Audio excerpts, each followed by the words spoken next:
Hey folks, how you guys doing? Hope you're all having a fantastic Tuesday this week.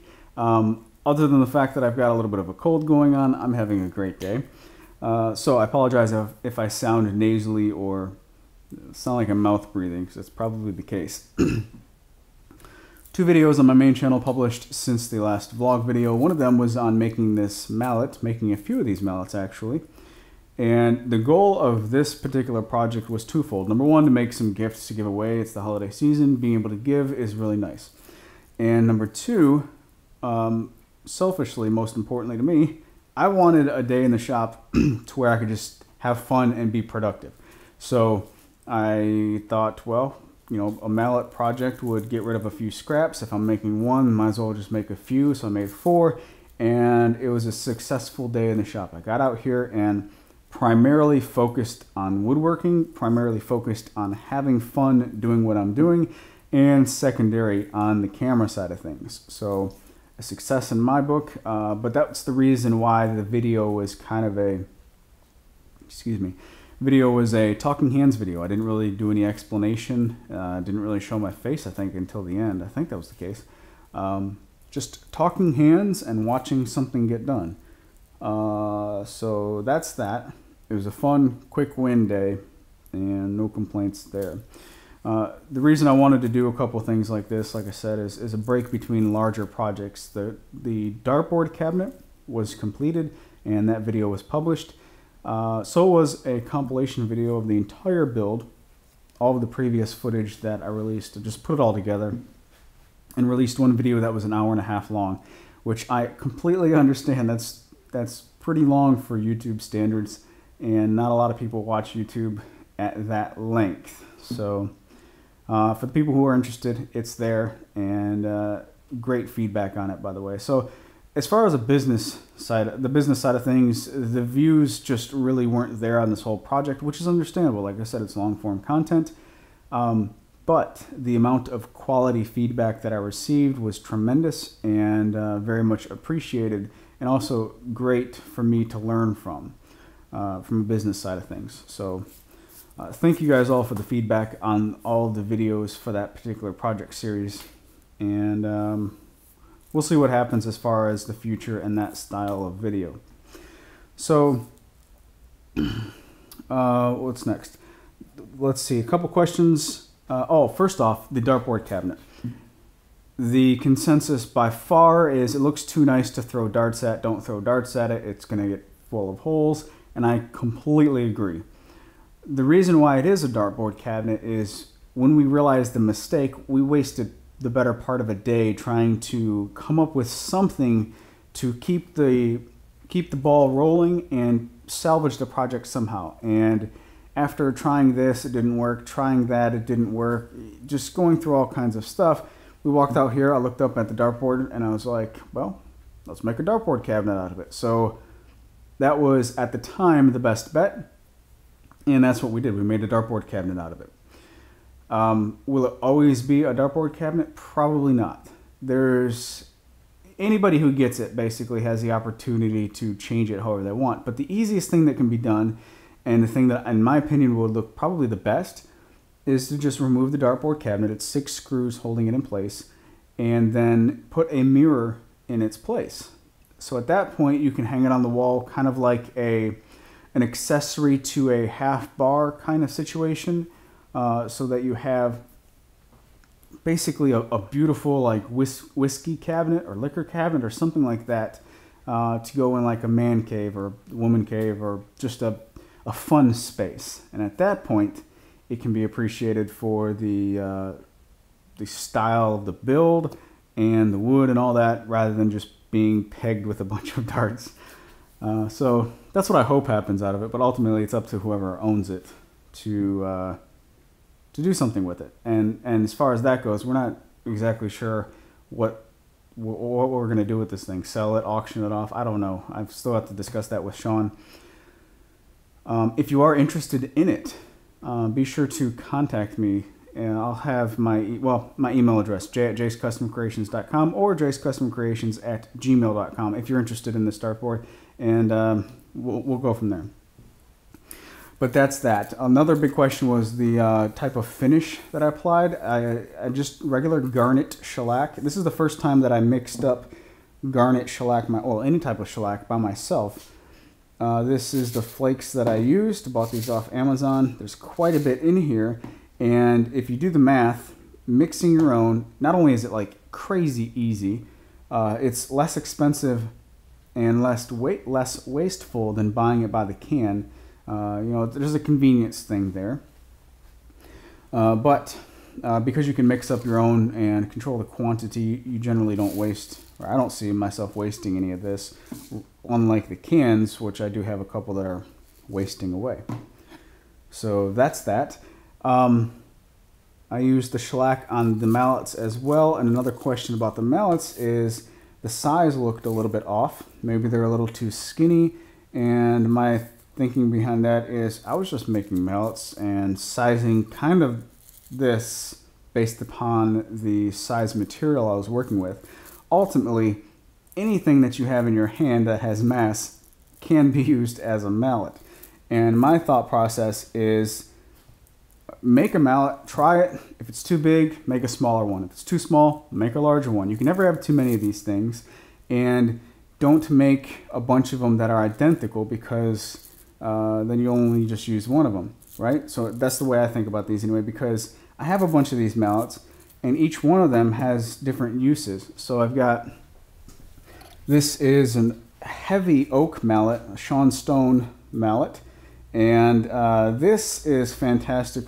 It's a heavy persuader. If you just need to really move something and you're not worried about damaging the mallet any long term, this thing is made to take some abuse, and that's what I do. I abuse it primarily on stuff like holdfasts, where I don't want to ding up one of my nicer mallets, which sounds kind of silly, but it makes a lot of sense.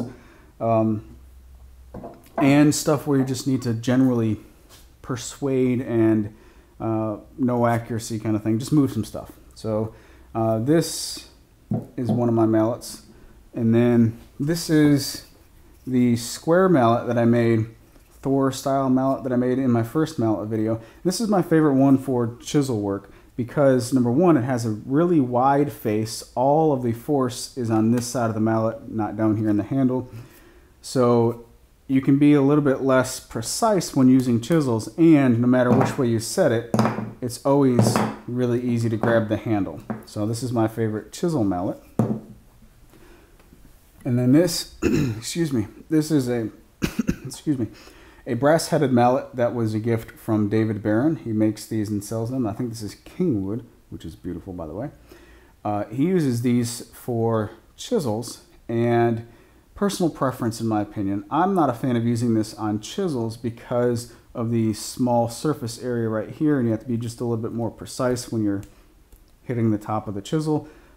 Personal preference. A lot of people like it. I don't, but I do find this incredibly handy when I need to have a little bit extra force at a very small location, like adjusting the plane blade left or right in a bevel up plane.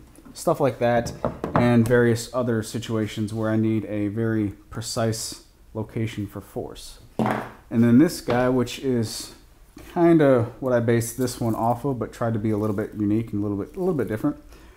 This is a dead blow mallet made by, excuse me, April Wilkerson, and it is walnut and bird's eye maple. This has a really good balance and size and feel to it for assembly work, where you need to just adjust and move pieces while you're getting them in the clamps, you know.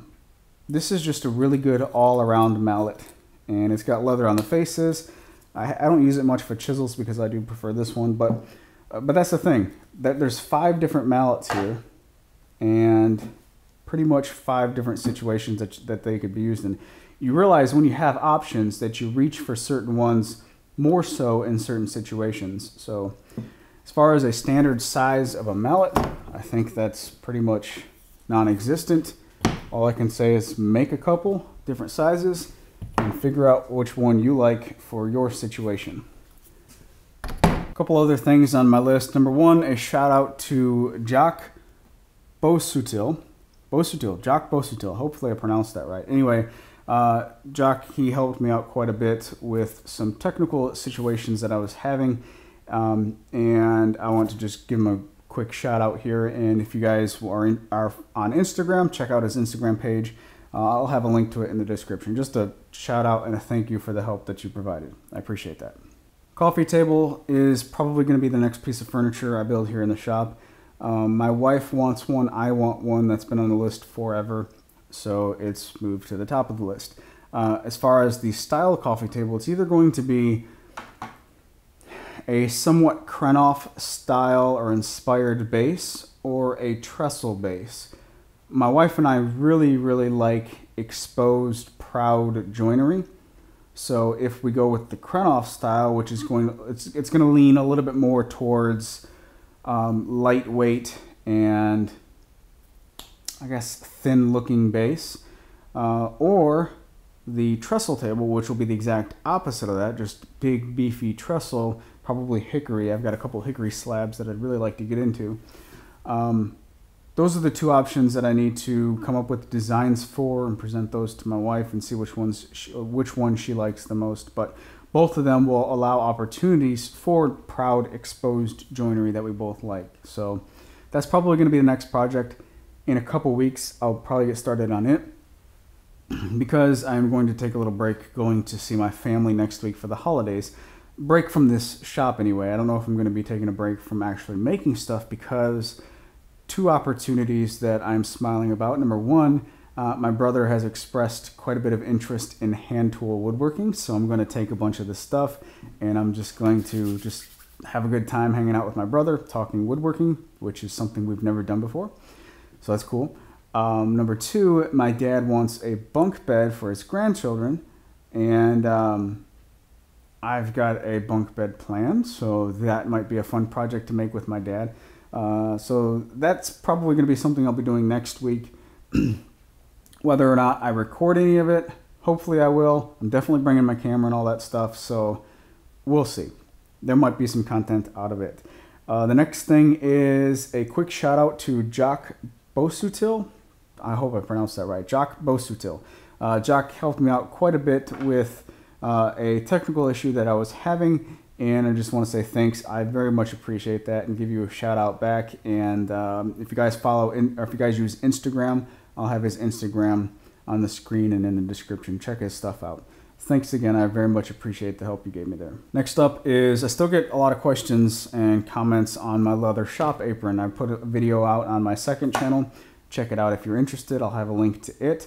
But also there was a little bit of a theme from some people saying that they like the whole concept and idea of a custom leather apron, but it's a little bit out of budget. So what are my thoughts on any of the readily available leather apron options out there? And that got me to thinking, well, what if I could come up with a leather apron line of my own that I think is appropriate as far as what I find to be necessary on an apron and have it somewhat competitive in price and still fantastic quality. So if you're interested in not going to the full-blown custom route of a leather apron, but you are interested in an apron, let me know. I'm anxious to hear your feedback on it. The last thing on my list is a question to a specific group of individuals out there. If you are one of the people who have a number 4 hand plane as well as a number 5 hand plane, let me know which one you use most, which one you would prefer to have if you had to get rid of the other one. And I'm not talking about smoothing planes, if any one of those is set up as a smoother.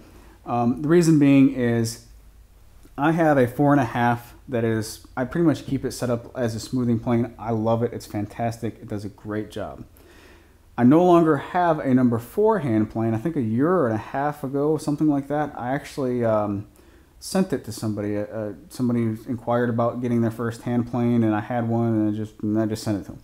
So since then, I have this Stanley Handyman. This really isn't that great of a plane, and the blade really sucks in it.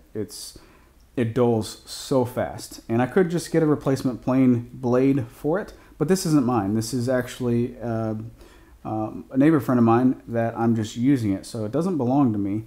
so I can't really call it my own, and I'd like to give it back to him simply because I hate borrowing tools for quite a while. So that opens the door to buy another hand plane, a number 4 or number 5, and I'm specifically just asking those who have both of those, which one do you use more and which one do you prefer? I like the size of a number 5 better than a number 4, but you know, the number 4 is typically the most used, most common hand plane. Anyway, please provide some feedback if you have both of those and which one you use the most. I'm gonna go take some Dayquil and relax for the rest of the day. So you guys take care, and I'll catch you in the next video.